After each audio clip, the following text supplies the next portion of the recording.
সন্ধ্যা হতে দেরি হয় বাট বাবা মায়ের নাস্তার জন্য বায়না করতে দেরি হয় না। এটা রোজকার তাদের বায়না। সন্ধ্যা হতে না হতে কোনো না কোনো রেসিপি তাদেরকে করে দিতেই হয়। আর ইদানিং ব্যস্ততার জন্য আমি রেগুলার ভিডিও আপলোড করতে পারতেছি না, এই জন্য আই এম এক্সট্রিমলি সরি। এখন থেকে চেষ্টা করব রেগুলার ভিডিও দেওয়ার। আর আজকের সন্ধ্যার নাস্তায় আমি মূলত প্যানকেক বানাচ্ছিলাম, আর তার সঙ্গে থাকবে একটা অরেঞ্জ সিরাপ। তো যাই হোক, এদিকে তো প্যানকেকের রেসিপি অলরেডি আমার চ্যানেলে দেয়া আছে, তাই আমি আর দিচ্ছি না। আর আমি এখানে নাস্তা বানাইতে এসে একটু মালটা কেটে খাইতেছিলাম, যার জন্য সৌরভ এসে বলতেছিল যে আমাদের জন্য নাস্তা না বানাই নিজে একা একা খাইতেছো কেন। যদিও সে মজা করতেছিল, তো যাই হোক, কি আর করার। আর রেগুলার তাদের জন্য নতুন নতুন রেসিপি আর কোথায় পাবো। আমি তো একটা সময় বোর হয়ে যাই, আসলে কি বানাই দেব কি বানাই দেব। আবার তারা কিন্তু এক রেসিপি বারবার খেতেও চায় না। হয়তো বা আজকে একটা নাস্তা বানিয়ে দিলাম, সেটা আবার 2-4 দিন পর দিতে হবে, আর এই 2-4 দিনে নতুন কিছু করে দিতে হবে, ডিফারেন্ট ডিফারেন্ট কিছু। তো এমনভাবে আসলে করতে করতে আমি নিজেই হাঁপিয়ে যাই, রোজ রোজ এই চিন্তাগুলো করতে যে কী বানাবো, আজকের নাস্তায় কী বানাবো। আর এদিকে প্রথমের যে প্যানকেকটা, সেটা কিন্তু আমি একটু তুলে খেয়ে দেখছিলাম যে কেমন হয়েছে। অনেক মজা হয়েছিল, সঙ্গে সফটও হয়েছে।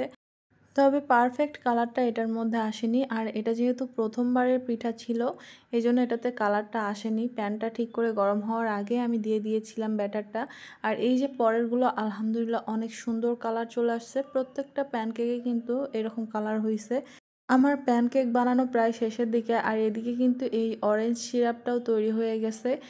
ফাইনালি আমি সবগুলো তাদের সামনে নিয়ে আসলাম, আর তারা বাবা মেয়ে মিলে দেখেন না একদম বেডটা কী অবস্থা করে রাখছে, এলোমেলো। তারা শুয়েছিল আবার দুষ্টুমিও করতেছিল। আর শীতের দিন, ছুটির দিনগুলোতে সৌরভ সারাক্ষণ বাসায় থাকে, বাচ্চাদের সঙ্গে দুষ্টুমি করে, আবার ওরা নিজেরাই ঝগড়া করে। বাবা মায়ের মধ্যেও তো চলে তুমুল ঝগড়া, এইটা হচ্ছে না ওইটা দিচ্ছে না, সারাক্ষণ আমাকে এই বিচারগুলো মিটাইতে হয়। তো এদিকে সৌরভ জিজ্ঞেস করতেছিল যে আসলে এটা কি এটা কি। তো প্যানকেক তো সে নর্মালি এর আগেও খাইছে, যার জন্য এটা নিয়ে তার কোনো অভিযোগ নেই বা জিজ্ঞেস করারও কিছু নাই। বাট এই যে অরেঞ্জ সিরাপটা, এটা দেখে বলতেছিল যে এইটা কী দিয়ে বানাইছো, এইটা কি। তো এবার আমি কেকের উপরে দিয়ে দিলাম, সে টেস্ট করে বলতেছে অনেক মজা হয়েছে মাশাল্লাহ। আর এদিকে আমার ছোট্ট মেয়ে একটা কেক নিয়ে এখান থেকে একটু করে হাত দিয়ে নিয়ে সেই কেকের মধ্যে সিরাপগুলো দিতেছিল। আর আমি এটা দেখে একটু চামিজে করে অল্প একটু দিয়ে দিলাম, যেহেতু ও বুঝবে না আসলে বেডের মধ্যে ফেলবে, তাই সামান্য একটু দিয়েছি। তারপরেও সে প্লেট থেকে তুলে নিচ্ছিল। কষ্ট করে কোনো জিনিস বানানোর পর সবথেকে বেশি যেটা ভালো লাগে, সেটা হচ্ছে পরিবারের মানুষগুলোর মুখে তৃপ্তির একটা হাসি দেখে। আর ওরা বাবা মা এখানে অনেক মজা করে খাচ্ছিল, সেটা দেখে কিন্তু আমার অনেক ভালো লাগতেছিল। এদিকে আমার বড় মেয়েও তো রিভিউ দিয়ে দিছে। সৌরভ বলতেছিল তুমি একটু খেয়ে দেখো। আর এই পর্যায়ে সে আমাকে একটু খাইয়ে দিল, আমিও বিসমিল্লা বলে নিয়ে দেখলাম।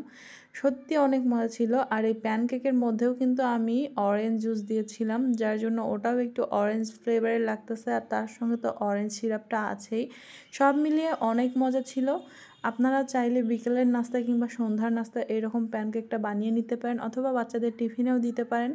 অনেক মজা, আর এটা হেলদিও। তো যাই হোক, আমাদের ভিডিওগুলো আপনাদের কেমন লাগে অবশ্যই কমেন্ট করে জানাবেন।